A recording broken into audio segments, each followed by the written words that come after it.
I am so excited to be talking to you about my February TBR. I have been waiting for this month for months, honestly. I am participating in Blackathon 2020. I was hoping they'd be redoing this event this month, or at the very least have something going on, because I've been planning on devoting this month primarily to Black authors for a while now. There were so many I've been wanting to read or wanting to read more of. And so I'm so excited to finally be here at the start of February, where I get to finally dive into all these amazing authors. Now, as I said, I will be participating in Blackathon 2020. I am going to be participating strictly in the science fiction and fantasy group. With that comes a series of 4 challenges. I want to start by just showing you the books that I will be using to satisfy those challenges. Challenge number 1. A science fiction or fantasy book featuring an LGBTQ plus protagonist. For this one, I'm going to be reading Beloved by Toni Morrison. Now, I'll be honest, I had trouble finding a book for this slot, and I'm afraid it's not be cheating just a little bit. That said, I did a little bit of research, and there's some indication that Beloved may be a queer character. It may be a bit more abstract than was intended, but this is definitely a supernatural book. I watched the movie in high school, but I never actually read it. I'm so happy to finally be getting to it. I'll be honest that I've never read Toni Morrison, but she's someone I've been wanting to read ever since I've been in high school. And the reason I haven't is because I recognize she's a literary author, and it's been kind of intimidating. I've been worried I won't like it or I won't be able to understand it. And I'm so happy to finally be diving into it. And I feel like I'm finally at a stage in my life where I can really appreciate her writing, and I look forward to it a lot. The next prompt is to read a Afrofuturism book featuring an advanced society. Now again, this one I might be cheating a little bit. I'll be reading Lagoon by Nnedi Okorafor. I have never read her, but I've been wanting to read her for a while. This is about an African nation that gets visited by an advanced alien species. So technically, it is featuring an advanced civilization, and it's set in Africa, from my understanding. I'm really looking forward to this one. The next prompt is to read a science fiction or fantasy comic or graphic novel featuring a Black protagonist. Now, I don't have this one on hand just yet, but I'm going to be reading LaGuardia, I believe it's called, and hopefully my hand's in the right spot, by, again, Nnedi Okorafor. I don't know much about this. This is one of the few books that I bought specifically for Blackathon because I did not have a book to satisfy this prompt, and I just know it seems to be about a alien species, or a series of other alien species, coming to Earth and fighting for their rights. The last prompt for the science fiction fantasy team is to read a science fiction or fantasy book featuring a strong and ambitious Black protagonist. Binti, also by Nnedi Okorafor. Obviously, she is someone that I've been wanting to read for the longest time, and I'm so excited to be getting to this. I'm sure I'm going to love this book. I know there were at least 2 more in the series, and I'm really excited for it. I don't know much about it, except that it's set in the future, African society. That's about it. I assume that she is an ambitious and strong protagonist. Now, I am participating in Team Science Fiction and Fantasy, as I've already said. That said, I have nearly all of the prompts necessary to satisfy the contemporary team, and I wanted to point that out because I'm trying to satisfy that. First off is a work exploring the intersection of mental health and or disability in Black folks. For this, I'm going to be reading Heavy by Kai Zlayman, I believe is how you pronounce it. And this is a non-fiction book, so hopefully it would still count towards the contemporary, not that it really matters. And this is about his experience, a memoir about his experience of being an overweight Black man. I heard about this on BookTube just a few weeks ago, actually, and I bought it specifically so I could read it this month. And I'm so excited I'm going to be able to get to it. It's not centered around a Black American narrative. I do not have a book to satisfy this. The closest I have is going to be Lagoon, which is a science fiction book. I don't know if that would count towards this. Again, it doesn't really matter, but I'd like to think it does because it feels better to satisfy both. So now the next one is going to be a lighthearted read that does not center around the struggle. And that is going to be An American Marriage by T.R. Jones. This is one of the few contemporary books I'll be reading besides Toni Morrison, of course, if that's considered contemporary. I guess that would be literary fiction. I don't know much about this, and I'm not sure if this is about a divorce or about a good marriage and how they managed to get by, because I don't know much about the book, but I'm hoping it satisfies this. This is a book I bought because I found it at the thrift store, and I remember seeing it on, being it's a very popular book, I think in the 2019 Goodreads Awards. I thought I'd give it a try. The last challenge is to read a book about a black protagonist who challenges the preconceived notions of what it means to be black. And for this, I'm going to be reading The Bluest Eye by Toni Morrison. I don't know much about this. I know it's about a young black girl who, I believe, envies the blue eyes of a white girl that she knows. My understanding, that means it's going to be a book about black identity. And so I'm hoping, well, I expect that it's going to probably challenge some of the preconceived notions. Again, it's hard to satisfy a challenge when I don't know much about the book going in. But in any case, a book I'm still really excited to be reading. So now I'm going to be going through the rest of the books. First up, we have The Battle Cry of Freedom by James McPherson. This is the only book that I'm reading that isn't by a black author. I'm reading this because it's a book I've been wanting to read for the longest time, and it's been very intimidating because it's, I think, over 800 pages. It's a behemoth of a book. It's massive. And I bought this several years ago when the Confederate flag was all in the news, and there were people trying to say it wasn't racist. It didn't have to do with slavery, when it clearly does. While you don't need to read this entire book to figure that out, although my family might need to, it made me want to better appreciate the Civil War, everything that went into it, and revolved around it. So I've decided to read this book. I'm actually going to be reading this one first, because I want to get out of the way. But I'm really excited to finally be getting into this. I want to better appreciate the eccentricities of the Civil War. Not that I expect there to be any debate that the Civil War was all about slavery, because it was. I don't care what people might believe. I don't expect people on BookTube to think that. Yeah, that's a little bit of shade. That's deserved. Sorry, family, if you're watching that. Wait, no, I'm not sorry. Okay. The next book I'm going to be reading is going to be The Warmth of Other Suns. Yes. Which is another nonfiction book by Isabel Wilkerson. I heard about this also on BookTube. I do not remember her name. I'm pretty sure she is the same booktuber who recommended Heavy. And I'm going to put her name here after I find it and tag her below as well. Because obviously she's recommended several books that I'm really excited to be reading. This is about the migration of black people from the East Coast to the West Coast, I believe in the 60s and 70s, to try and escape the racism, the structural racism that is and was in place during that time. It's essentially an untold story, not something we do not learn about in history class. And I'm really excited to get into this. I feel like it's going to be a very educational and necessary read. The next two books are by Roxane Gay. It is Not That Bad and Bad Feminist. Roxane Gay is another author who I had never read, but had wanted to read for the longest time. Not That Bad it's a collection of essays by women who discuss being sexually assaulted or harassed and basically telling their story.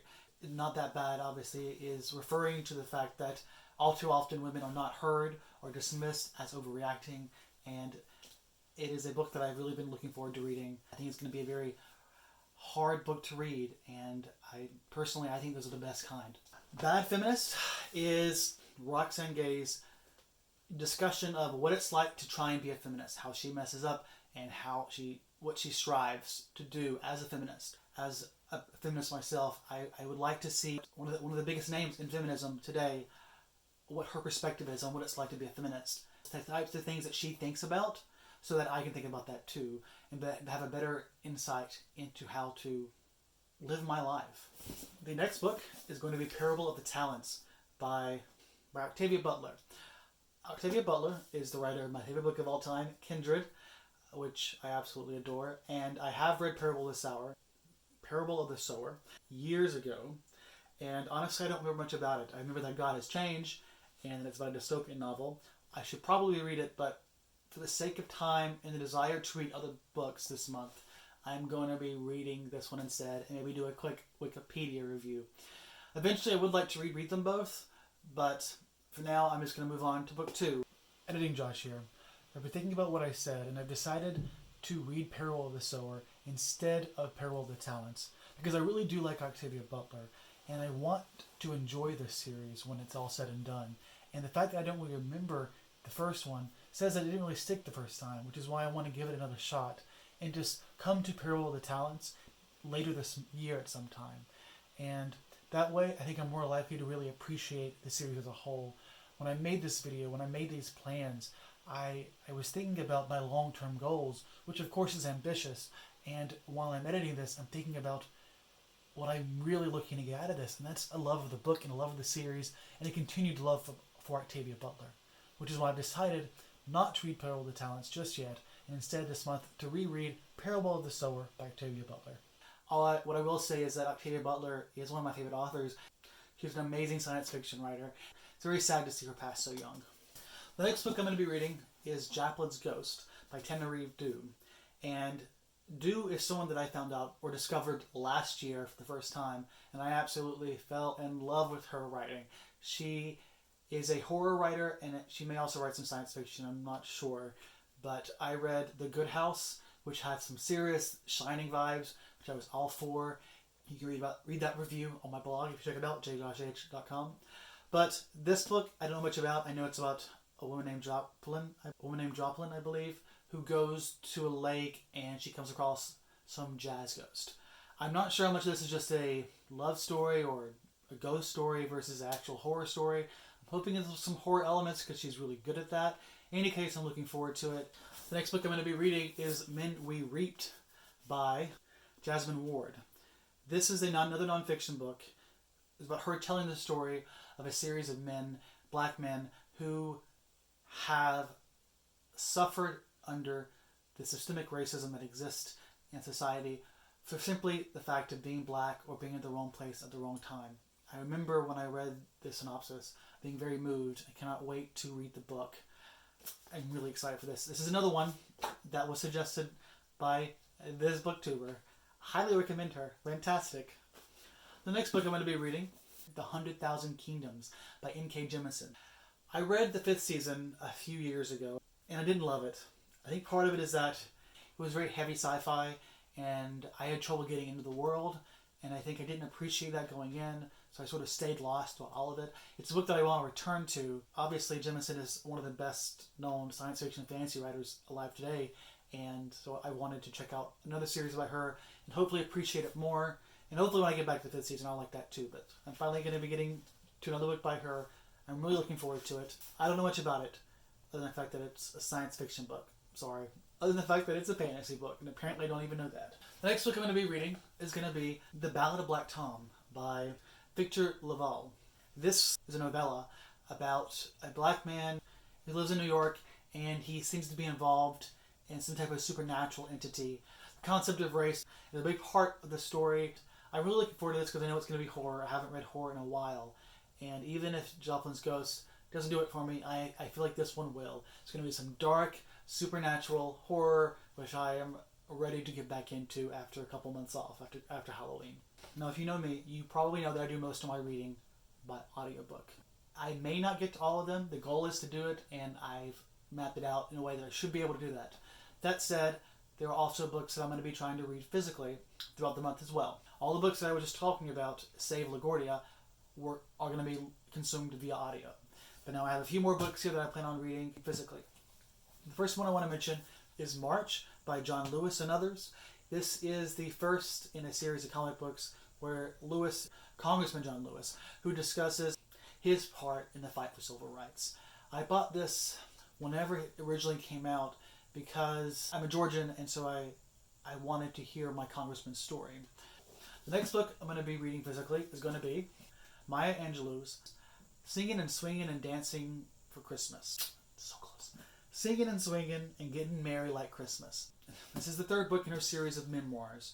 I read her first memoir, I Know How the Caged Bird Sings, I think 5 years ago now, and I absolutely loved it. Her writing is amazing, and the story itself is very moving. And last year, when I finally started reading more, I made a conscious decision to pick up her second book, which isn't on audio. I knew how much I loved her first book, and I hated the idea of living my entire life and not reading the rest of them because they're not on audio. So I made a conscious decision to pick up the first book in years, and I finished after a few months. This one I'm hoping to read in about a week or so.